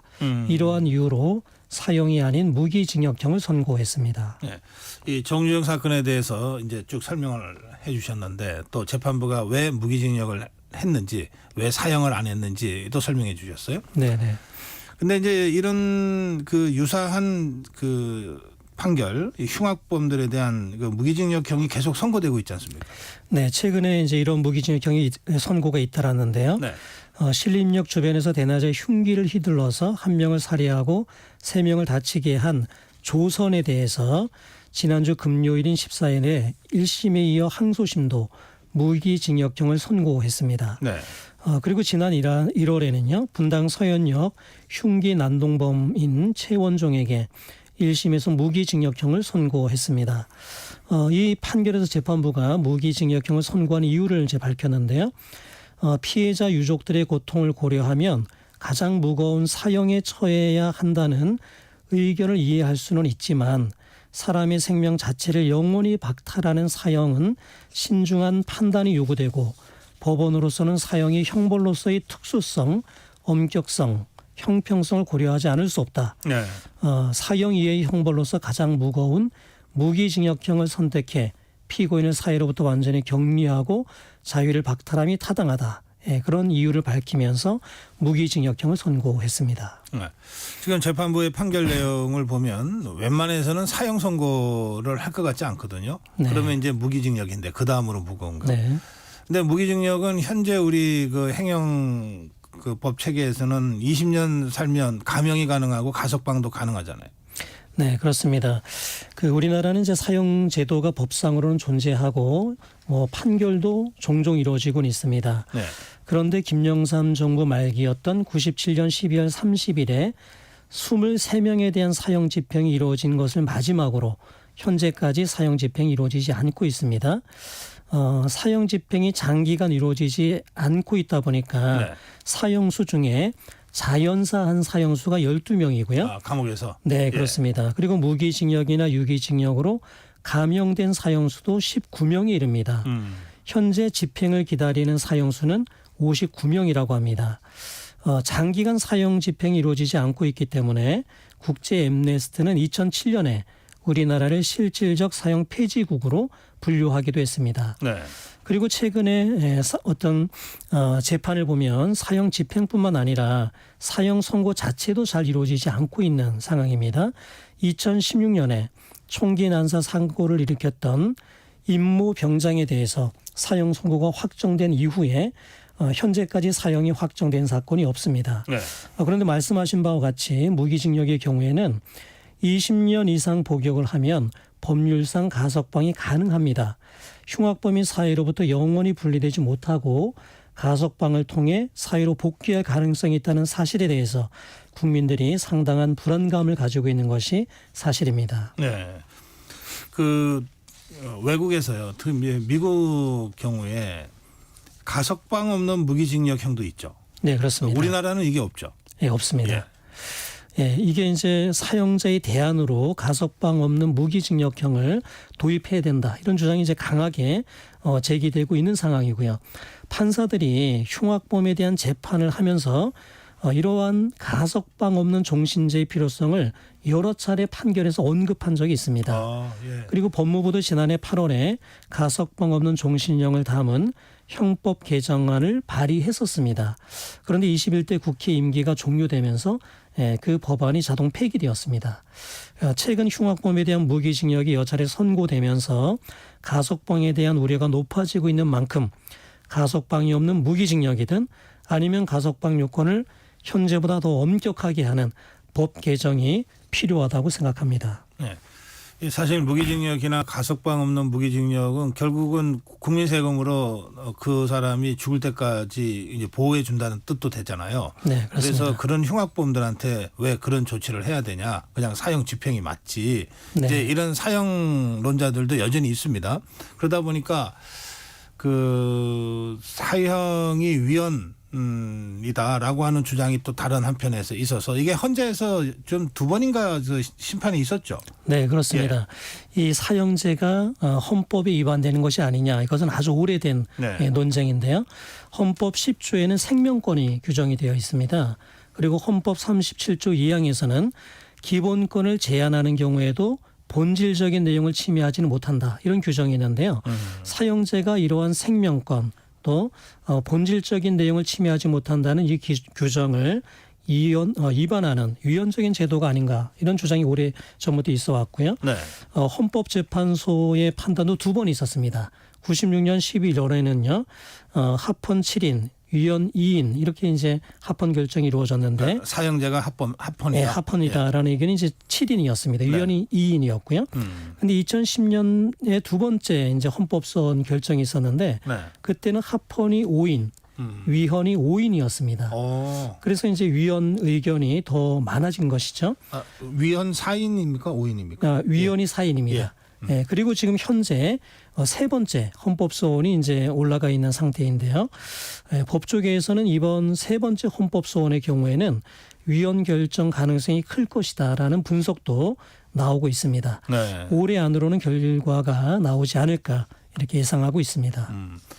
그 사형제와 관련돼서 다른 나라들의 현황은 어떻습니까? 네, 많은 국가들이 사형제를 폐지하거나 사형 집행을 중단하고 있습니다. 국제 인권 단체들은 사형제 폐지를 위해서 이제 꾸준히 노력하고 있고요. 유럽 연합의 경우에는 사형제 폐지를 조건으로 회원국 가입을 허용하고 있습니다. 하지만 여전히 사형제를 유지하고 있는 나라도 존재하는데요. 미국의 경우에는 현재까지 사형제가 유지되는 주가 27개 주이고 사형제가 폐지된 주가 21개 주입니다.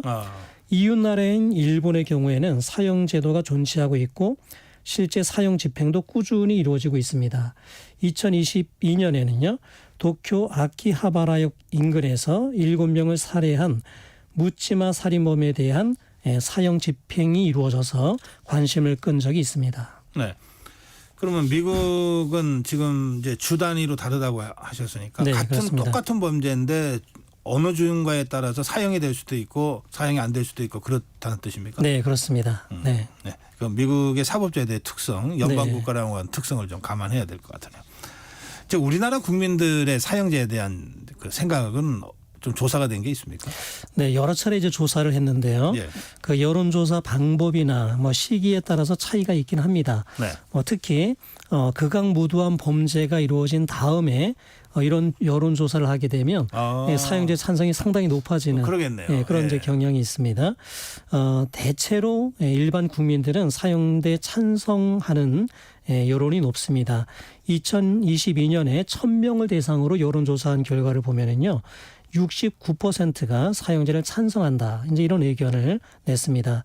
국민들은 이제 극악한 범죄에는 그에 상응하는 형벌인 사형이 벌로 주어져야 된다. 이제 이렇게 생각하는 경향이 있고요. 네. 또 사형이 선고되고 집행이 될 때 흉악 범죄가 예방되는 효과가 있다. 이렇게 생각하고 있는 것으로 보입니다. 네, 알겠습니다.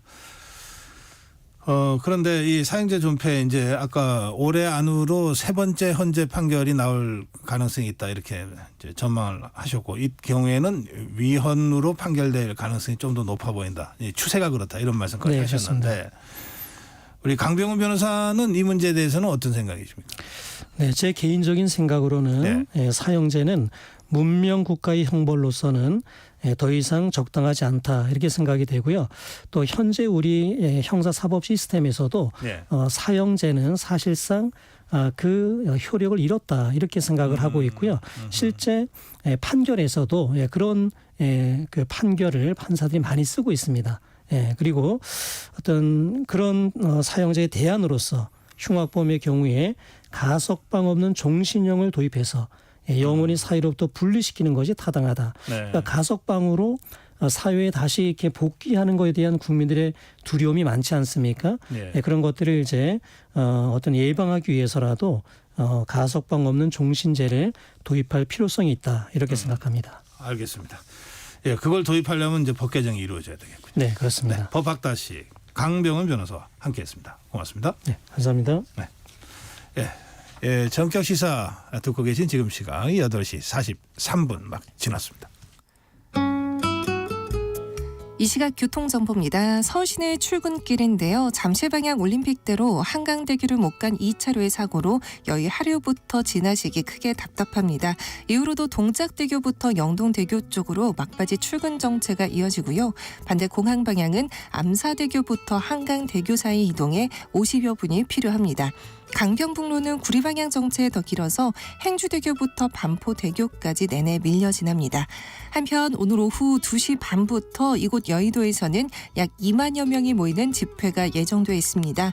이 때문에 여의대로 영등포 고가차도 방향 여의도 환승센터에서 마포대교 구간 전면 차단되면서 반대 차로를 나누어서 이동하실 수 있게 됩니다. 도로 혼잡이 예상되니까요. 참고 이동 부탁드리고요. 지금 경부고속도로 서울 쪽 삼평터널 부근 2차로는 고장난 차로 막혀 있습니다. KBS 교통정보센터에서 공인혜였습니다.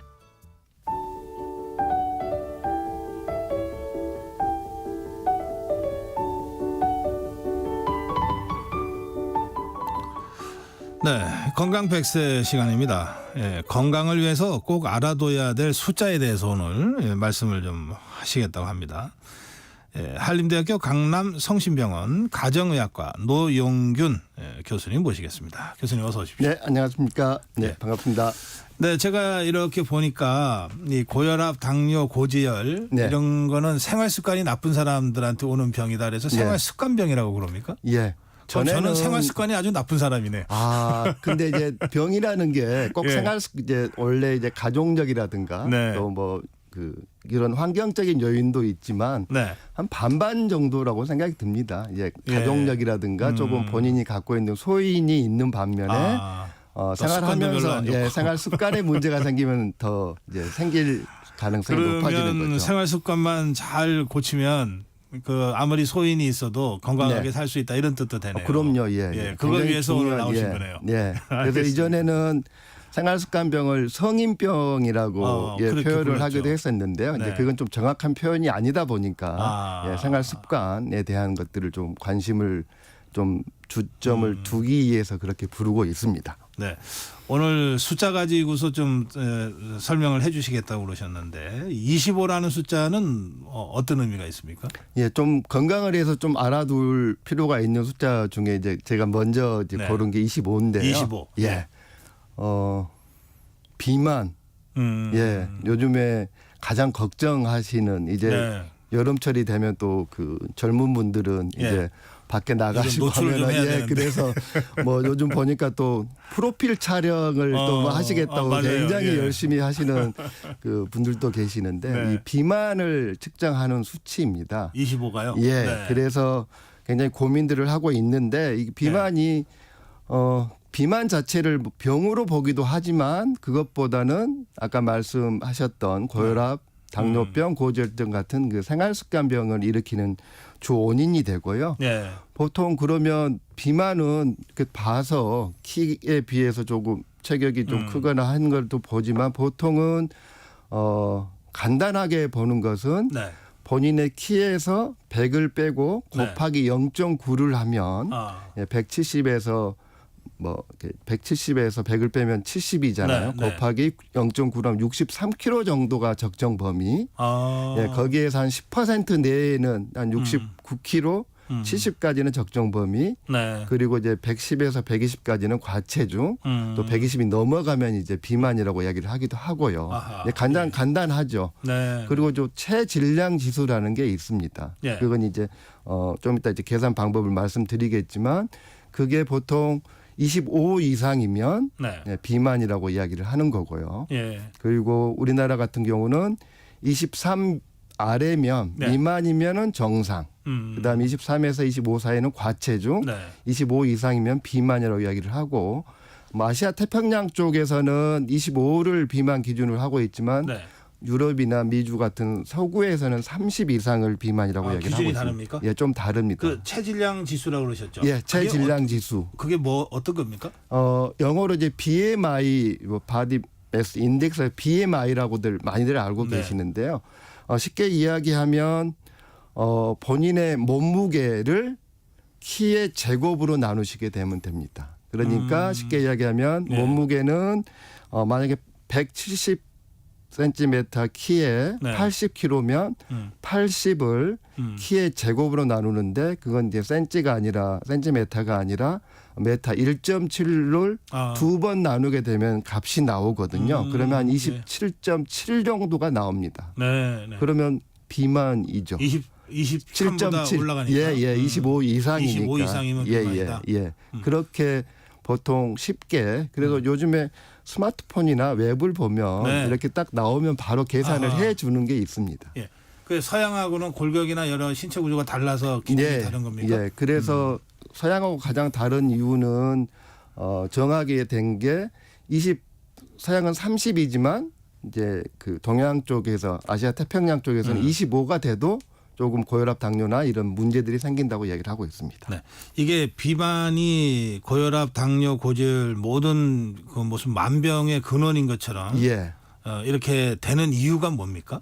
아무래도 체지방이 늘어나게 되면 네. 그 우리가 하는 이제 혈당이라든가 혈당 조절이 잘 안 되는 당뇨병의 조절, 인슐린의 역할이 굉장히 중요하지 않습니까? 네. 인슐린이라는 게 우리가 음식을 통해서 섭취한 칼로리를 적정하게 유지해주고 제거를 조금 처리를 해주는 역할을 네. 하는데 비만하게 되면 인슐린의 제대로 역할을 작용을 못하게 되는 그걸 예. 이제 의학적으로는 인슐린 저항성이라고 그러는데요. 네. 그런 문제 때문에 당뇨병도 생기고 혈압이 올라갈 수도 있습니다.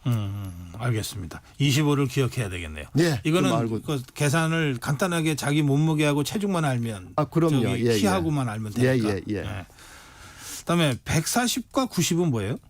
혹시 이걸 알고 계십니까? 혹시 우리 고성국 MC님은 예. 혹시 고혈압 당뇨병에 대한 저는 고혈압은 좀 조심해야 된다. 주치 예, 선생님이 예. 말씀하셨는데 아직 고혈압은 아닌 것 같아요. 그렇습니다. 예. 고혈압의 기준입니다. 저 혈압 수치. 예, 140에 90입니다. 예. 그래서 140에 90 이상이면 고혈압이라고 그러는데요. 네.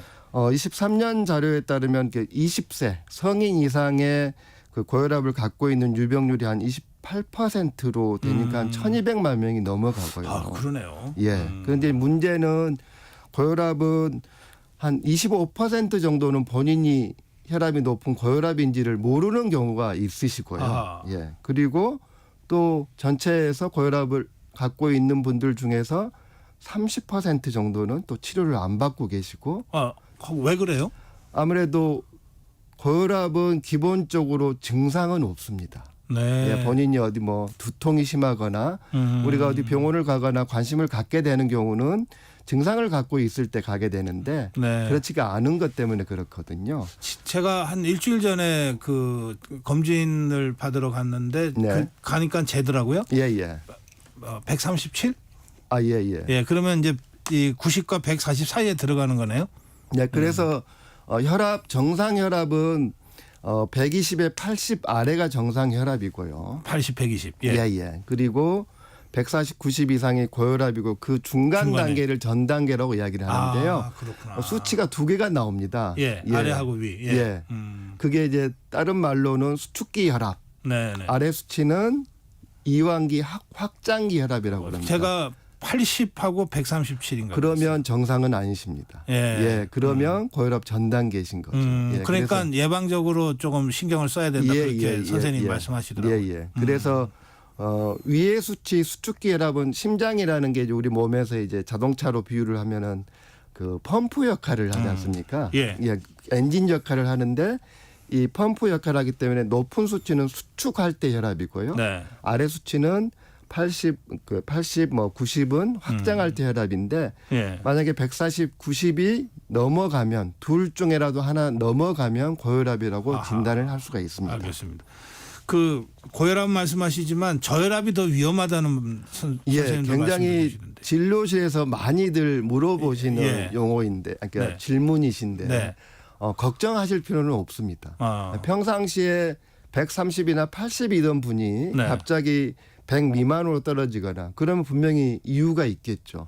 뭐 탈수가 됐거나 심한 출혈이 돼서 혈압이 떨어지는 경우는 문제가 되겠지만 내 평소 혈압이 100에 60 정도면 오히려 심장에 그만큼 부담이 좀 줄지 않겠습니까? 이 그렇겠네요. 압력이 꽉 하는 게 아니라 이렇게 하더라도 생활하는 게 지장이 없으면 크게 문제는 없으십니다. 걱정하실 필요는 없습니다. 예. 그다음에 이제 마지막 세 번째 숫자가 100이군요. 100. 네. 이 100은 뭡니까? 100은 뭐 기억하기도 쉬운데요. 예. 혈당 수치입니다. 혈당. 공복 혈당. 그래서 우리가 보통 혈당이 높으면 이제 그 당뇨병을 이제 생각을 하게 되는데요. 네. 예, 그래서 100 미만을 정상으로 보고요. 네. 보통 8시간 공복을 하고 혈액 검사를 해서 혈당 측정했을 때 126 이상이면 당뇨라고 진단을 하고 있습니다. 그게 공복 상태에서요? 예, 공복 상태. 뭔가를 먹으면은 당 수치가 올라갑니다. 예, 올라갑니다. 예, 그래서 일반적으로 당뇨병이 없는 분들은 식사를 하더라도 뭐 120, 30이 올라가지만 네. 당뇨병이 있는 분들은 아까 말씀드렸던 인슐린의 작용이 떨어지거나 잘 나오지 않거나 그러게 되면 180, 100, 200까지도 올라가게 되는 거죠. 식사 후에. 예, 예. 그래서 우리 몸은 항상성이라는 게 있습니다. 네. 그래서 항상 일정한 상태를 유지를 해줘야 되는데 이제 그게 혈당을 조절하는 데는 인슐린이라는 호르몬이 가장 중요한데 그게 제대로 문제를 일으키게 되면은 그렇게 되는 겁니다. 네. 이 당뇨를 다들 그 뭐 이런 말도 제가 들은 것 같은데요. 무슨 소리 없는 암살자? 예. 예. 그래서 당뇨병도 그렇고 고혈압도 비슷합니다. 그러니까 아까 우리 MC님께서 질문했듯이 네. 고혈압 잘 치료하지 않고 하는 이유가 증상이 없으니까. 그러다가 이 고혈압이나 당뇨병을 진료실에서 환자분들하고 이야기하면 이제 혈압약 드셔야 되겠습니다. 이야기하면은 안 드시겠다고 하는 분들이 한 반 이상이세요. 아, 왜요? 의사 선생님이 먹으라는데 환자가 안 먹겠다 그러는 거는 평생 먹어야 돼서. 아, 평생 한 번 먹기 시작하면. 예, 그래서 조금 그 걱정 때문에 그런데 이제 고혈압 당뇨병은 증상은 크게 없는데요. 네. 이게 나중에 혈관을 다 망가뜨리고 동맥경화가 생기면 우리 가장 걱정해야 되는 나이 드셔서 뇌졸중, 중풍이라고 하는 뇌졸중, 피질 터지는 거, 터지거나 막히는 뇌경색이 되기도 하고, 그리고 뭐 한 중년의 남성의 급사 원인 중에 많은 이유가 심근경색이지 않습니까? 심장마비? 예, 심장마비를 일으키는 그걸 일으키는 뭐 때문에 생기느냐라고 하면 고혈압 당뇨병입니다. 예. 그러니까 이건 이제 계속 외우고 다녀야 되겠네. 25, 예. 140, 80, 예. 그리고 100. 예. 그리고 이제 당뇨병에서 100 수치도 중요하지만 요즘에는 당화혈색소라는 수치가 있습니다. 예. 그게 이제 혈당이 조절되는 정도를 나타내는 건데요. 혈당은 그 전날 뭐 술 드시거나 과식하거나 운동을 안 하면 올라가고 또 관리를 하면 떨어지지 않습니까? 좀 변동성이 굉장히 있는데요.